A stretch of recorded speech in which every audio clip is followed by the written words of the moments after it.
Hey folks, this is Best in Slot. Welcome back to another dev diary for Prehistoric Kingdom. This is March 2022. Very exciting one. Not only are we going to see two brand new dinosaurs coming this month in a closed beta patch, but also we're going to get some information about the early access, which you'll remember, by the way, releases this month in April. The game will be out there on Steam in early access. All of you will have access to the game. Everyone who's had to wait all this time will finally have proper access to Prehistoric Kingdom. So it's a huge month for the game, and we've got some really exciting stuff to cover.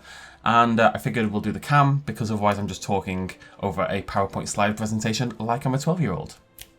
So let's get started. First things first, poop. Again, now we've covered this already. If you want to hear more about the poop update, feel free to check out my last video. Basically, I get the impression that this welfare system and the defecating system, yes, the feces and such, was meant to be out earlier, probably last month at some point, basically. But there were a few technical issues and they've led to poop delays. So basically what I believe has happened, if I've read it correctly, was that the patch that was meant to contain this system has then been folded into the next patch, which is, as you'll see, patch 0.4. So that's going to come at some point in this month, pretty soon apparently for us in closed beta. And that will include everything else that we're about to look at. So it's going to be a big patch with a bunch of different things. Let's take a look at what that will include. First, and maybe the most exciting, is one of our two new dinosaurs. It's the Brachiosaurus, our gigantic sauropod, finally making it into the game. The game does have a fairly limited sauropod roster right now. Is it just the Camarasaurus? I believe so. But the Brachiosaurus is one of those dinosaurs that I just think evokes these dinosaur park builds really well. It's because of Jurassic Park, let's not pretend otherwise, but the noise and the size and the magnitude and the magnificence and the majesticism, that's the word I was looking for. Is majesticism a word? It should be. Majesticism of the Brachiosaurus really does evoke the feelings that I personally want for my dinosaur parks. So I'm super excited for the Brachiosaurus. It was always my favourite dinosaur in JPOG. It's one of my favourites in Evolution 2 and Evolution 1. Super excited to play with the slightly more realistic rendition we're going to get here in Prehistoric Kingdom. Do have another screenshot of it. It's checking out the camera, or checking out a delicious berry of some form to the left of the camera, and we can zoom in a little bit more and try to get some detail there. There you go. So you can get a really good feel on the head shape here, on the skull shape in particular. Nice pattern, nothing too over the top. Regular sauropod looking pattern, very well done as per usual. We've got a little hump thing in here in the middle of the head, that big thick mouth with those little herbivorous teeth jutting out, little tiny baby teeth, and I'm not really doing anything of any interest here. An eye, and then some lovely wrinkles as well, like just that little, the way the muscle and the fat and the skin kind of folds around is really nicely detailed. I've made a monster. Let's move on. Either way, super excited. It's a beautiful looking Brachiosaurus. I think it's going to sound incredible, which is actually a big part of why I love the Brachie so much in these games. And yeah, pretty excited about that one. Moving on. So next up we have, of course, another very exciting dinosaur. These aren't just two dinosaurs being added to the game. These are two of the most hype, most beloved dinosaurs out there being added to the game. So the IGUANODON is also making it into the roster. You can see the big thumb spikes there. They're obviously quintessential thumb spikes for the IGUANODON. I love the way that, you know, it's planting its forearms down, its forelimbs down in order to drink from the water. And you can see how they've sort of pressed down and splayed out into the ground as it's supporting its body weight as it leans down to get a drink. You can see some lovely detail on the the beak there. The body's fairly similar to the iguanodontids and the hadrosaurs, etc. that we've got in the game in some ways, but there's quite a lot of nice little details here. You can see obviously it's got this sort of osteodermic kind of feeling here, which then it kind of turns more into these sort of little spikes down the back. And you can see as well, if you look here on the arm, it's got some, you know, larger, thicker scales going on as well, and also there on the sort of the cheek waddly bit, whatever you want to call it. Yeah, it's a beautiful looking creature. I love the skin, really nicely detailed. And it's a really interesting iguanodon. It's not just an iguanodon, it's an interesting iguanodon. There's a lot going on in terms of the body shape, there's a lot going on in terms of those extra details. And we've got another picture of it there if you want to see another skin.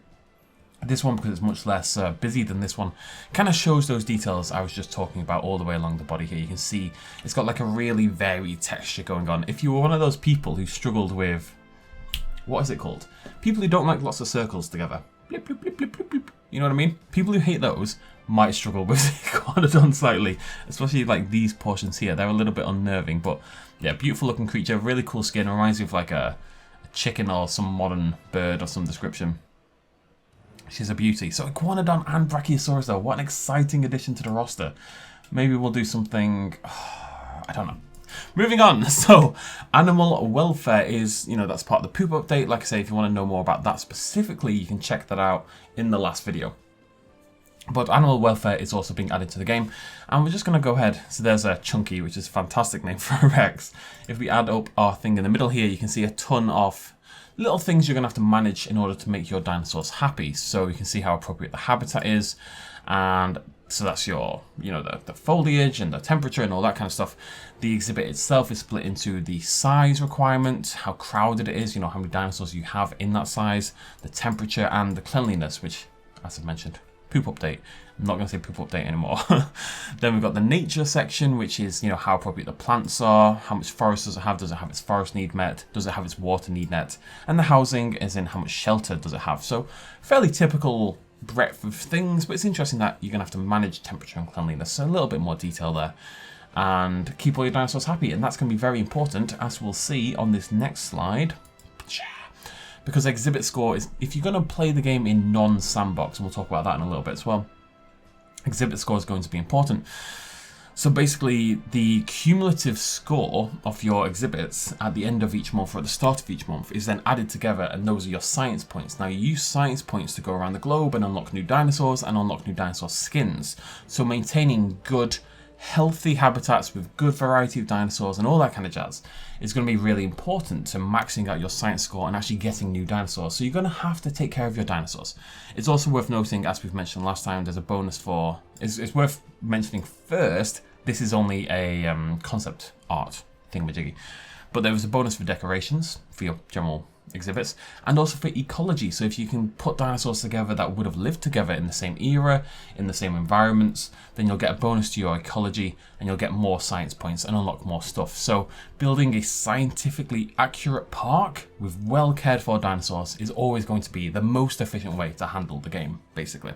There are a couple more things coming as well, though those are heavy hitters, but we have the UK temperate map, good old Blighty, and that comes with 9 new foliage options. Again, we went through those last time, but this is a nice overview of what that map could possibly look like, what those foliage options could look like. And the other interesting thing here that we haven't seen before are these status icons. So this will be a way to view at quick glance, hopefully we can turn these off, but a way to view at quick glance whether your dinosaurs, whether your buildings need something. So we can see over here that the building lacks power, we can see over here that our Parasaurolophus needs water, and we can see over here that the path isn't connected to that building. So just a very quick way to get an overview and see if you've got any problem areas that need addressing in your park. So, sandbox mode, as I say, we'll have 5 main options, this many. Unlimited funds and science points, of course. All dinos unlocked. No welfare necessary. I think that's what it is. It's easier welfare or no welfare. And infinite power. And when you move over to the early access patch, this is all part of the... nope, this is part of the next patch. This is part of patch 0.4. Apologies.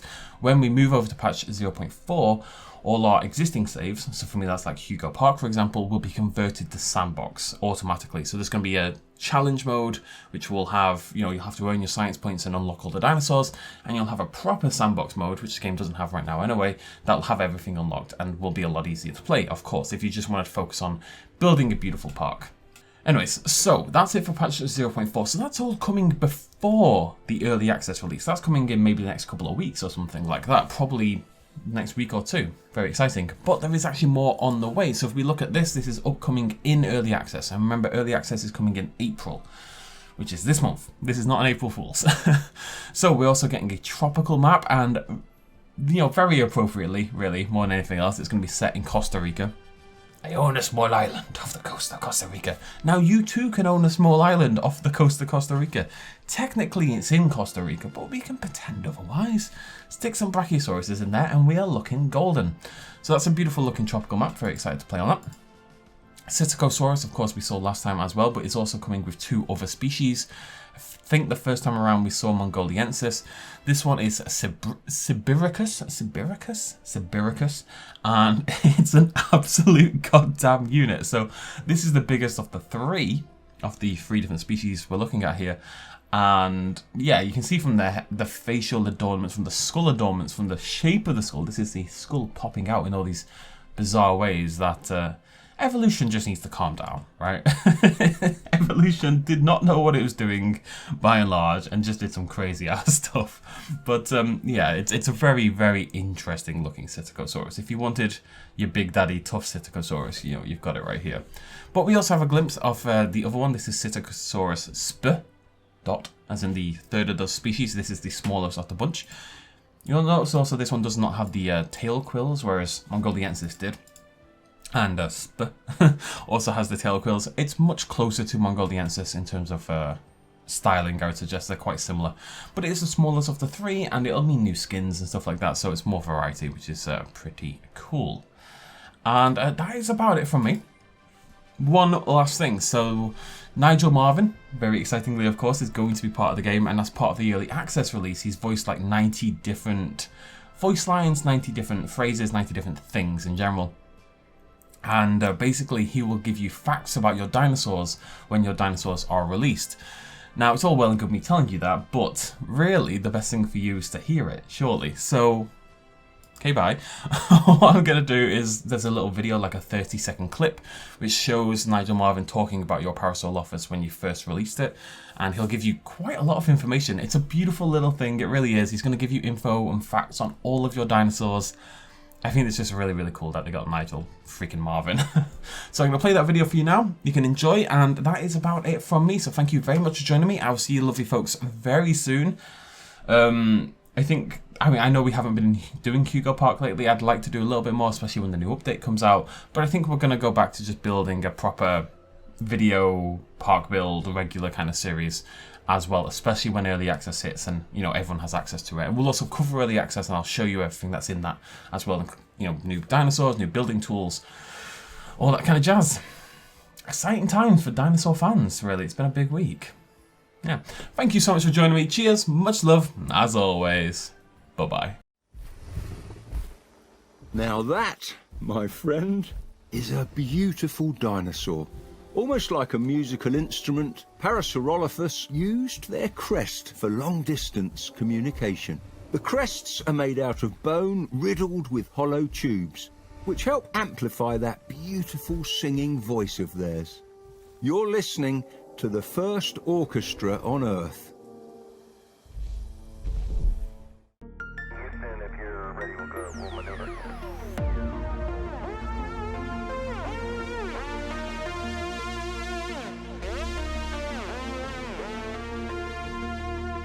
Reaching out.